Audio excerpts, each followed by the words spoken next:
All right, welcome you guys. This is Monday, July 21st, and we are barreling down summer, which is just always crazy to me. But my name is Jen O'Sullivan. I'm a board certified naturopath, and I have a bunch of other degrees too. I'm certified and stuff. We're actually going through a really fun coaching program right now to be a certified life coach, which I've never done because I feel like I'm coaching anyways, and I'm learning some new things. I'm like, this is so fun. So my team and I are doing a coaching program together. So it's been interesting and fun. So what I want to do is hop into your questions.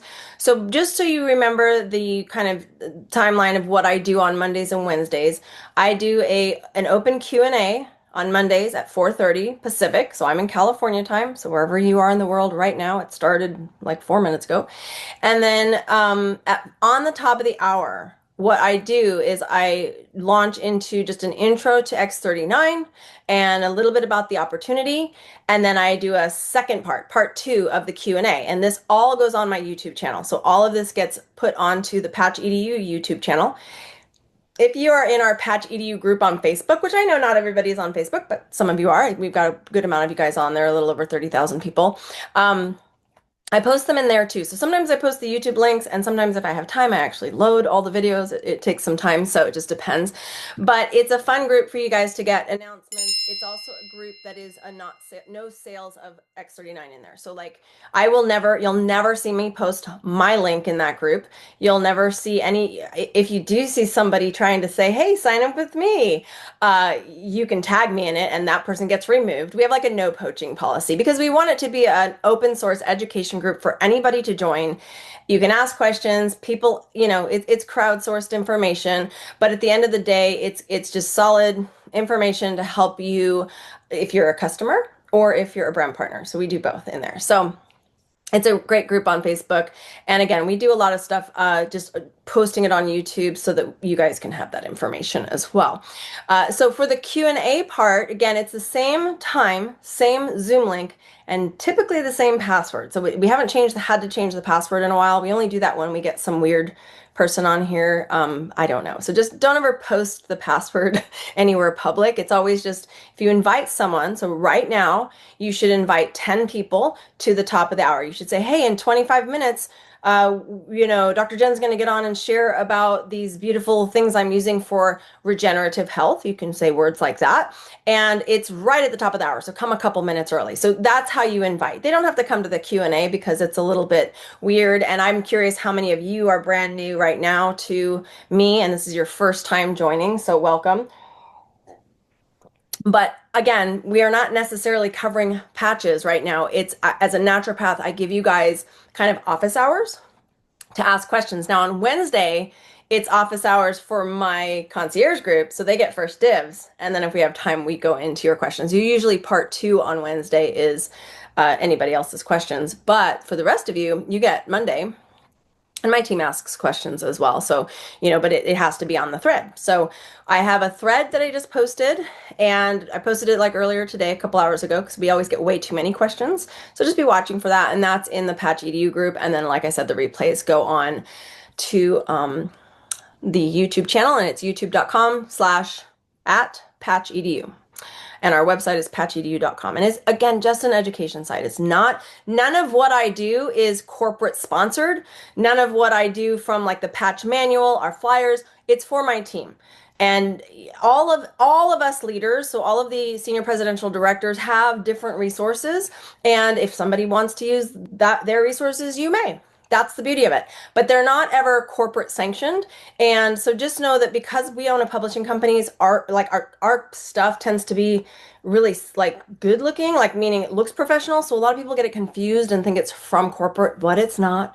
We're toying with the idea of putting like unauthorized like team book, like it's the Team Freedom. That's my team. My team name is Team Freedom. So it can get a little bit confusing, but just know I have it in the copyright. Like this is, it's not from corporate. So just know that this is a extra education. So some people are on, actually a lot of you are on different teams, and you're just enjoying, right? Enjoying to learn. Everybody, we can learn from so many different people. Okay, so let me cover as many questions as I possibly can in as short amount of time as we can. Do you need to wear X39 with Cellergize, Or can it be used alone to feel the benefits? Yeah, X39 came out 6 years ago. 2018 was like the soft launch to the leaders, and then 2019 was the official launch to the public. It's been around for a while, and we've never had cellar dyes. So the reason that cellar dyes came into the mix was for two main reasons. The main reason is an FDA workaround. Our patch, X39, is proven to increase healthy stem cells. And it's not actually proven that, by the way. It's a proven to increase GHKCU. GHKCU is proven over and over and over again. If you can increase GHKCU in the body, then you will increase healthy stem cell activity. It will actually wake up dormant healthy stem cells. It's a wild, fascinating thing that has been proven since 1973. The issue here is it's a non-transdermal patch. These little beautiful patches you put on, and they're non-transdermal. So that means the FDA doesn't like that. They're like, how can something that's non-transdermal activate something internally? Well, it's proven, like there's 400 different studies on phototherapy. Phototherapy works. So it's just difficult. It's like we're up against the federal government wanting to regulate the word stem cell. So we can't talk about stem cell activity at all with a non-transdermal patch. Now, but you can talk about stem cells with a product like cellar dyes only because it has seed buckthorn fruit extract in it. So that's the key. So if you wanted to talk about stem cells, then you have to introduce cellar dyes. But cellar dyes is not needed for the patch to work. It's needed for us to talk about stem cells. So that's the kind of weird thing where people are confused about it. But the second reason that cellar dyes is actually really good is for people who are not seeing results. We are noticing that people who don't have one ingredient, so you might be lysine deficient or glycine deficient or copper deficient. A lot of you, I'm seeing that's the biggest issue, is that you have a copper deficiency. If you're a vegan or a vegetarian, cellar dyes is going to answer your questions. It's going to answer the problem of you not having good results with these patches. They won't work for you. If you're a vegan or a vegetarian, you need good quality amino acids in meats and eggs and stuff like that. So it's a little bit of a dilemma, but that cellar dyes answers that for you. If you feel like you've been on this for 3 or 4 months and you don't feel any different at all, you might need cellar dyes. Now, do you need cellar dyes? No, you need to get some copper. You need to see if you're having problems absorbing copper. That's kind of the biggest issue. Like, are you taking more than, say, 20 or 30 milligrams of zinc per day? You might be blocking the absorption of copper.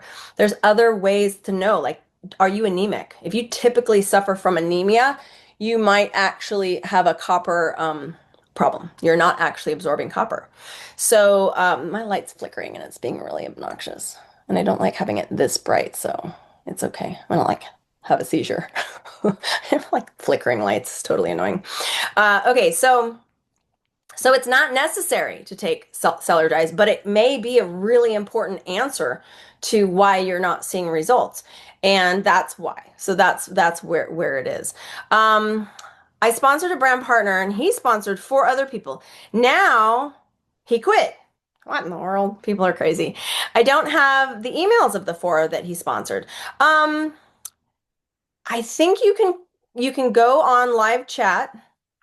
Realistically, the better answer is to go to your senior presidential director and ask them to please text their field leader. We all have a field leader, and tell them this. Say, I just need the emails to reach out to them. They used to give us the emails of everybody in our downline, and they stopped doing that just because some people were abusing that. So it's just a matter of eventually he will like compress out completely, and then they will show as your personals. They will actually show as that, and then you'll have their information. But in the meantime, you're going to need to reach out to corporate. So you can go on live chat and ask there and tell them, like, I actually just need their emails. So, or can you reach out to them? So sometimes they want to say, hey, your enroller isn't doing the business anymore, but we want to see that you're getting taken care of. And so you're just doing your due diligence. And I think that that's wise. So that's what you would do, is just either go to live chat, see if you can get them to reach out to them, or if you can get emails to them, or just go to your field leader. So that would be like Geraldo, like you guys know, like Shirley, right? There's people in the field that are that you would just reach out to, and that would be your SPD would know who that is. And you wouldn't reach out to them, they would for you on your behalf. I have a new PC who's experiencing rashes. Okay, the reason that she's, and is it where the patch is? She said she first started patching with LIFEWAVE on her feet and hands, and then four at the same time. What is she doing? So no, that's wrong. You wouldn't do that anyway. So she's patching wrong anyway. So this is the problem. It's just education. It's not toxin or detox related.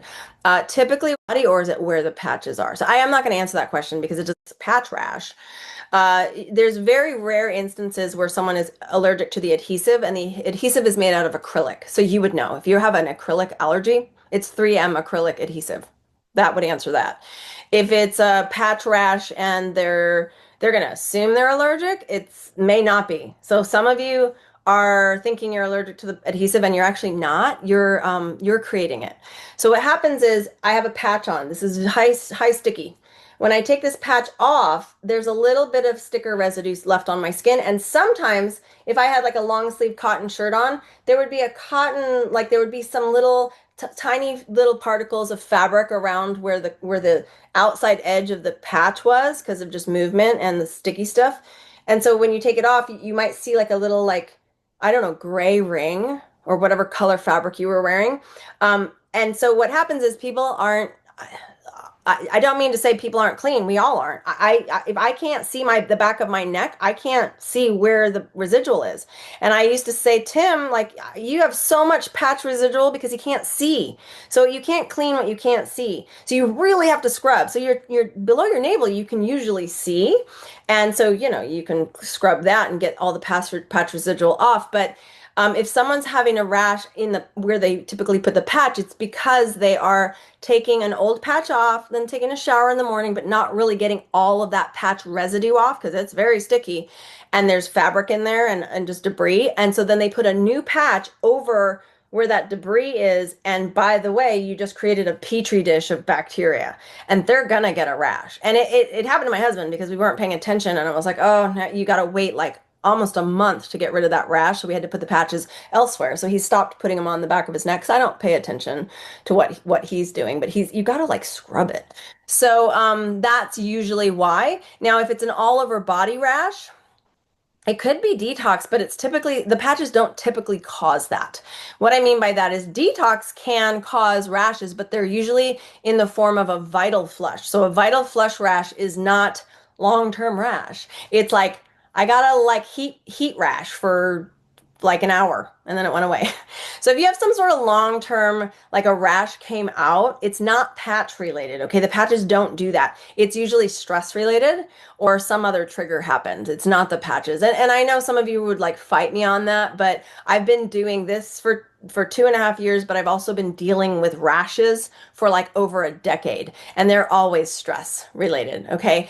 If you use essential oils like lemon or orange to help remove the residual stickiness, you have to be extraordinarily careful not to put a patch on top of any excess essential oil that might still be there. So if you take the patch off at night, say 9 o'clock at night, you take it off and you use a little bit of orange oil and wipe it off.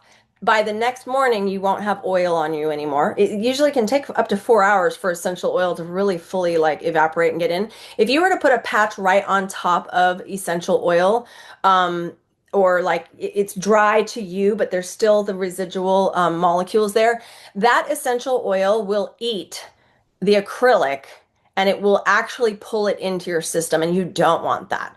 So don't use essential oils unless you're using it to clean it off and you're going to give yourself a 12-hour break after you cleaned it off. Okay, so that's a very important thing to do.